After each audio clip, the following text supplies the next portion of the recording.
All right. Good morning, everyone.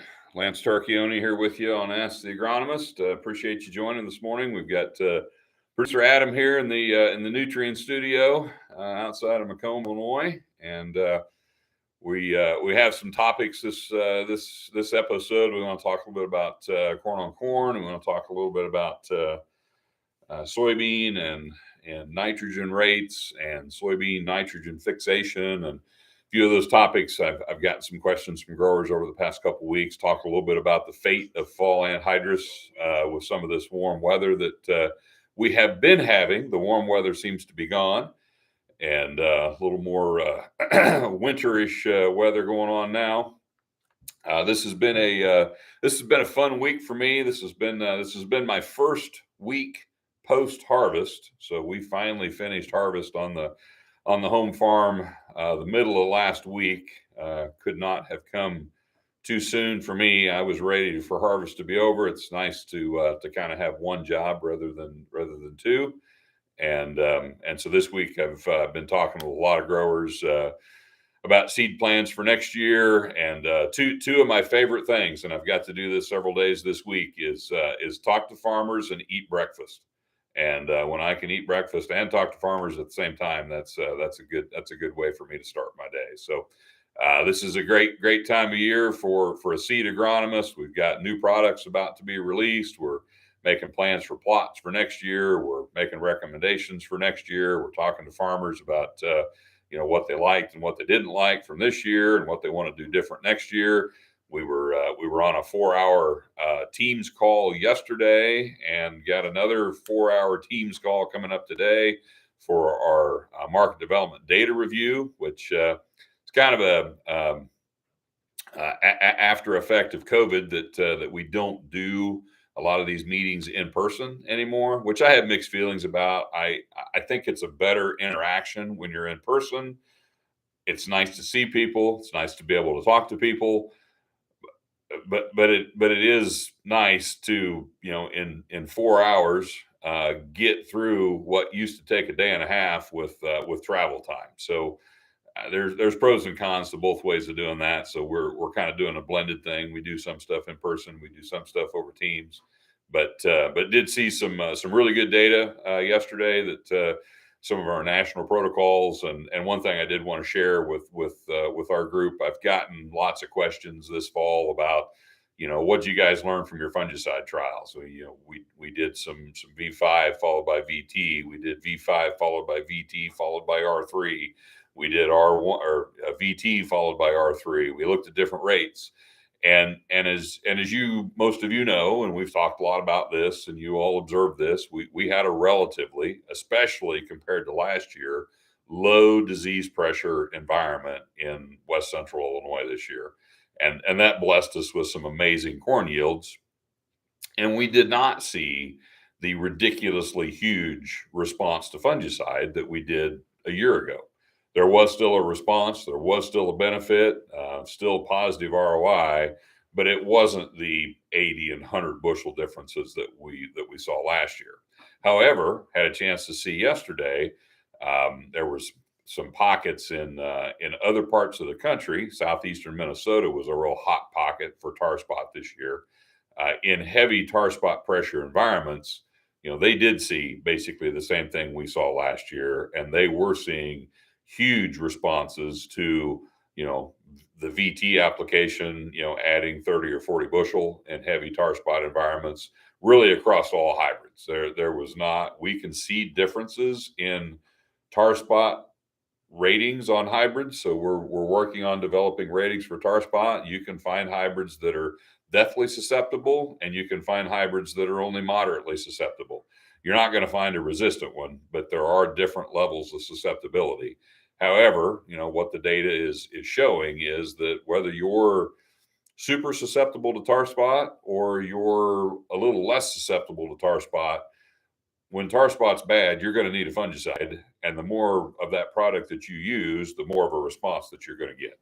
So it was good to see that from some areas of the country that did battle heavier disease pressure, and so we saw an indication of that last year.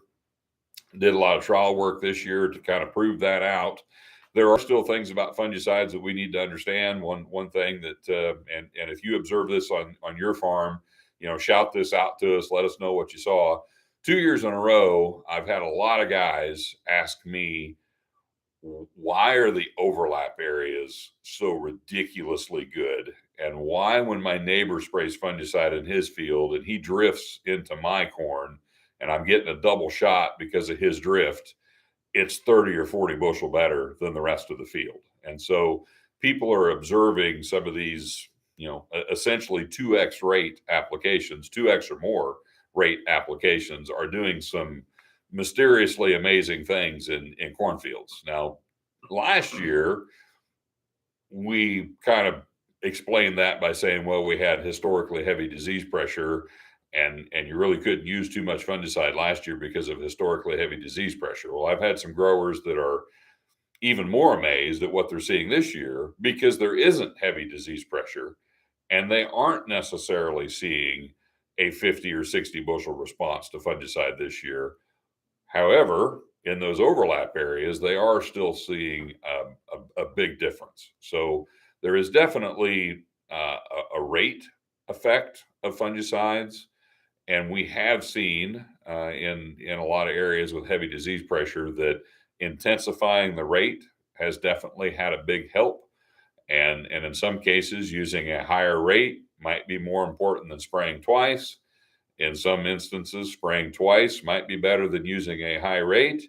In some really bad case scenarios, spraying a high rate twice might be the right thing to do. So there's still more work to be done to figure that out. And then you throw the additional wrinkle in that there's lots of different fungicides in the market, and there are differences between products. And we like to not ask the agronomist a commercial, so I'm not gonna go terribly commercial, but I will give a shout out to our Delaro products that I'm not going to stand here in front of you and claim that Delaro is the best, but I will say there's nothing that's better, and it did have an extremely good year for performance. Whether you were using Delaro or Delaro Complete, those are very, very good, very effective fungicides. And I do think that somewhat like seed, I do think that you generally get what you pay for in fungicides. And if you're using, older generic products because they're inexpensive, you're going to need to use multiple of those products, or you're really going to have to intensify the rate of those products to get the same level of efficacy that you could get from, an elite product like a Delaro or Delaro Complete. Question, Adam?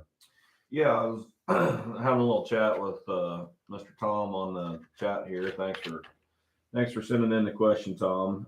He says he was in an area where his corn was good to exceptional, while soybeans were a little bit more on the average side. Mm-hmm. Says it's a very dry midsummer and then late August rains, and thought kind of thinking the opposite a little bit of what you were talking as far as yields are concerned. Yeah. So I asked him if he was talking in response to fungicide application or not, and he said no, just regardless of fungicide.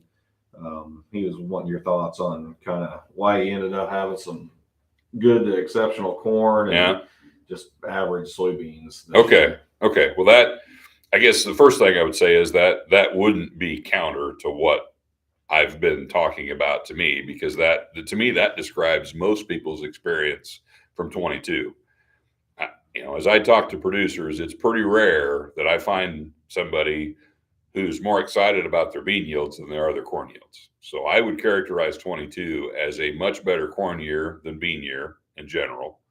And I think that was his take as well, Adam. Yeah. Is that the way I understood that? Okay. Yeah. So to me, that's kind of normal for 22. And to me, when I look at the areas that did raise 80 and 90 bushel beans, those are the areas that had the most rainfall in late July and August. And when I look at areas that had disappointing bean yields, those tend to be areas that were very dry in late July and August. We've always talked about August beans being important, or August rains being important for beans. We have had some years in recent years where we've had very little August rains and still raised some phenomenal beans. However, those tended to be dry August that followed a wet July. But if you follow a dry July or a relatively dry July or a dry late July with a dry August, we did get some Labor Day rains, but in most cases, if you planted early, the only beans that weren't starting to turn by the time we got those August rains or those September rains were generally later planted fuller season beans. And any beans that were still green definitely did benefit from those late September rains or those late grain fill period rains that we got in September. But my opinion is on those full season beans, we were, if here's your yield curve, the yield trajectory of a late planted, you really can't even see that. That doesn't show up very good. The yield, so so this is the direction that in that dry August weather. So during that dry August, if you had full season beans like late 3s, early 4s planted late, this is the direction your yield was heading in that dry August. I mean, it just kept getting drier every day. When those September rains came, that moved our yield potential back up, but it didn't get it back up to where you would have liked to have been, but it did make it a lot better than where it was going to be. So the difference that those September rains made was the difference between poor and average. So we did see a big planting date impact on soybean yields this year in some areas, and we also saw kind of an inverse relationship on maturity too. It was really tough in some parts of the state to beat an early planted early bean. And as you got later in the planting window, yields tended to trail off. And in some cases, fuller season beans didn't have an advantage this year because it just kept getting drier and drier and drier. And by the time we got those late rains, that was a benefit, but it couldn't gain back what we had lost, being dry for 6 weeks through late July and August. So the other issue with soybeans too is we had some areas where we had more sudden death than we've seen in several years. I could find brown stem rot very easily in my area on my farm where I had the most rain in August. I actually had enough white mold that I probably trimmed a few bushels off of those soybeans. So if you got some rain, you had some white mold. If you got a lot of rain early in the season, you had some sudden death. There was brown stem rot around. So I would say in general, compared to the 2 previous years, the health of the soybean crop was not as good this year. It was just easier to find diseases. And we did not have a great summer weather-wise for maximizing soybean yields. We can also look back to the spring. Soybeans got off to a tough start this spring. We had more herbicide issues. We had more emergence issues. We had more early growth issues. It just seemed like it took longer for soybeans to achieve that canopy that we're looking for. I was getting all kinds of questions back in the spring about, well, what can I use that's different herbicide that doesn't stunt my beans? Is my Allevo seed treatment holding my beans back? What do I need to do to not stunt my beans early? So as I think back to the calls I was getting in the spring, people have kind of been complaining about something related to soybeans all year long. And then in the end, we ended up with, beans weren't bad, but if you've been hitting 80 and 90 on some field averages the last couple of years, and your best field average this year was 78, and your farm average was in the high 60s, that's fairly normal, but it doesn't feel great compared to what you've become accustomed to for soybeans. And it's quite a difference from your surprisingly good corn. So I think most people ended up with corn that, if you're honest, was probably 20 or 30 bushels better than you expected it to be, or maybe than you were afraid it was going to be.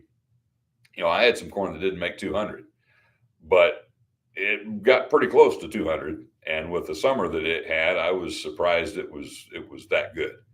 And my best corn was certainly better than I was expecting it to be. So I think most people were pleasantly surprised with corn.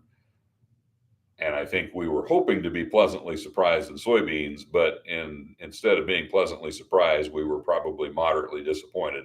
I don't honestly think we should be disappointed in bean yields relative to the weather that we had and relative to the environment that most of our soybeans were in. But if you've got very high standards for yourself, I met with a soybean producer a few weeks ago who on 2,000 acres of soybeans had a 77 bushel honest farm average, and those are all scale weights. That's not yield monitor data. I'd be doing cartwheels if I had a 77 bushel, 2,000 acre soybean average. They were borderline pissed about that because that's just not up to their standards. And they were very frustrated about that and wanted to know why and wanted to know what was wrong and wanted to know if they need to be switching varieties and just asking lots of tough questions because they weren't satisfied with that. And and to your credit, there are people who have had pretty good success hitting 80 and 90 bushel regularly enough that they start to expect it from their soybeans. 10 years ago, those kind of yields were unheard of, but we've really raised the bar on soybean yields. But you still got to have, reasonably good weather. And there's a lot of people that had less than 2 inches of rain in August. There's a lot of places that had less than an inch in August. And most of those areas that were dry in August were following a dry July. We did get enough rain in July to make the corn really good. But if you look at July and August combined, most of West Central Illinois was a quarter to a half of normal rainfall for that period. And when you get into areas, I know, my colleague Chris Carlisle, Chris does a lot of plots at Auburn. Auburn had like 7 inches of rain in July and 5 in August or something like that. Chris had some 100 bushel beans and some plots at Auburn. And there were pockets around the state where farmers were seeing 90 bushel field yields on soybeans, but those were early planted in areas where we had pretty good rainfall. And also don't forget too, there's a huge rotation impact on soybeans, and were those beans 50-50 rotated or were they following multiple years of corn? I've always been a firm believer that there needs to be two categories of beans. If you're going to try to win a yield contest in soybeans, there needs to be a category for acres following multiple years of corn, and then there needs to be a separate category for 50-50 rotated beans, because 80 bushel beans and 50-50 rotation impresses me more than 100 bushel beans following 5 years of corn. There is a big rotation effect on soybeans, and that can really skew things as well. Question, Adam? Yeah, I would say maybe hit a little bit. Tom says thanks for answering his question. You're addressing it well, but maybe talk a little bit about the dynamics of remobilization and how much storage potential there is in corn, because Tom says here his question as well that maybe you could hit on a little bit more is he's trying to understand how corn could end up doing so well when some early yield estimates were looking a little dismal. He says, how did we end up putting so much yield into corn when things were not looking so good early? We had some of those dry periods. Yeah, well, I think some people's dry periods, and we talked a little bit about this, I think, in episodes during the summer. Some of our driest weather that we had was at a time when it was okay to be dry. Some of the driest areas in my territory were, prior to pollination, they were being reminded of, it looked like 2012 all over again. I mean, it looked like it was never going to rain. We were so dry early. We had a hard time getting herbicides activated. People were worried about rootless corn. Really May and June, it is not a bad time to stress a corn crop with dry weather. You have to stress corn really bad, even more stress than we were to significantly reduce yield potential from being dry during that period of time. What that plant is doing at that time, it's already determined its girth. It's working on determining its potential length. And if you stress a corn plant hard enough in June, you're going to end up with a short cob and a short ear and a short potential ear that's only can't be more than 30 long.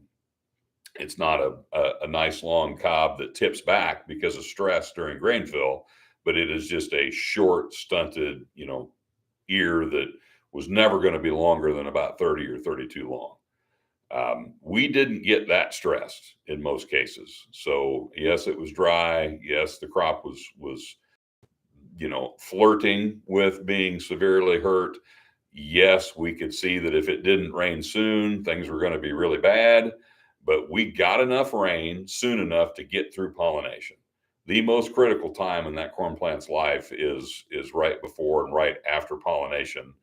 And for the most part, we had enough rain to get by at those times. And then we got some timely rains when we had to have them. We had very good plant health. We had very good populations. We had perfect stands in a lot of cases. We had a little bit of hot weather through the summer during certain moments, but generally speaking, it was a relatively cool summer. We didn't have a lot of heat. And I think those combination of factors, the timely rains, the timing of the worst drought stress being not at the most critical time for the corn plant, the fact that it was relatively cool during grain fill. Some areas did receive some pretty good rains late in the grain fill period that kept that plant alive. The low disease pressure kept that plant alive. And if you had good rains during grain fill, you were able to compensate with some really large kernels. So we did, I think, exceed expectations that some people had. And I also will say this: there's a little bit of I think there's a little bit of philosophy involved in this. We were just coming off of 21 where everybody overestimated their yields. So in 22, you were being far more conservative with, so 21, we were being, too optimistic, using factors for kernel, how many kernels it take to make a bushel of 70, 75,000 in 21. And in reality, ended up taking 90 plus. So here in 22, you're thinking, well, okay, I overdid it in 21. It's been dry. I'm worried about how dry it is. So people were using, a lot of guys were using 85, 90. There's some really pessimistic people might have even been using 95,000. And honestly, with the good grain fill period we had and the good late season health we had, ironically, we ended up with the numbers we were trying to use in 21 being the right number. So in a lot of cases, your kernel count was not that impressive, but the kernel size and the kernel weight ended up being very impressive. So it didn't take very many kernels to make a bushel. And, I've had some people go back and reverse engineer their yield checks and figure up, okay, I had this many ears. This was my kernel count on those ears. This is the actual yield I got. So what must those kernels have weighed to have produced that surprisingly good yield? And if you go back and do those calculations, in many cases, 68, 70, 72,000 is all the kernels it took to make 56 pounds of corn. And so that's where the yield came from, was big, heavy, deep kernels. And we achieved that because we had enough rain at the right time. We had relatively cool temperatures. We had good plant health, and we had a really good grain fill period. Some of you are going to be frustrated, perhaps, when you talk to your dealer about seed size on some of your seed corn. And our seed corn was benefiting from those same good grain fill conditions as well. And there's going to be some big seeded seed corn out in the industry this year as well, and that's probably because it was growing in the same environment that your surprisingly good corn was. So I don't think it's necessarily a mystery. I think it's a little bit of good luck because we were right on the edge there. It could have just some subtle tweaks. I mean, you take out a half inch of rain at the right time. You build in another 5 degrees of heat, you throw in a little more crown rot or a little more foliar disease than we had. That's surprisingly good. You could have taken 60 bushels off of that surprisingly good and turned it into moderately disappointing with just some small tweaks. So we'll take some credit for the good germplasm. but we need to give most of the credit to Mother Nature because we dodged a bullet on corn yields in 22. They could have very easily been nothing special if you changed just a few things in that formula.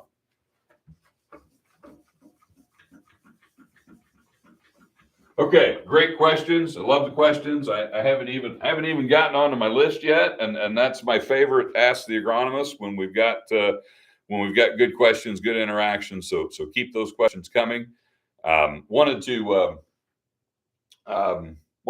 touch on some things relative to nitrogen rates, nitrogen application, soybean credits. I'll talk a little bit about get into a little bit of a contentious topic. It's not as contentious as test weight, Adam, but I would I would put the infamous soybean credit on that list of. Sometime if I want to irritate a bunch of people, we need to do like a MythBusters episode of Ask the Agronomist, and where we take on all the things that somebody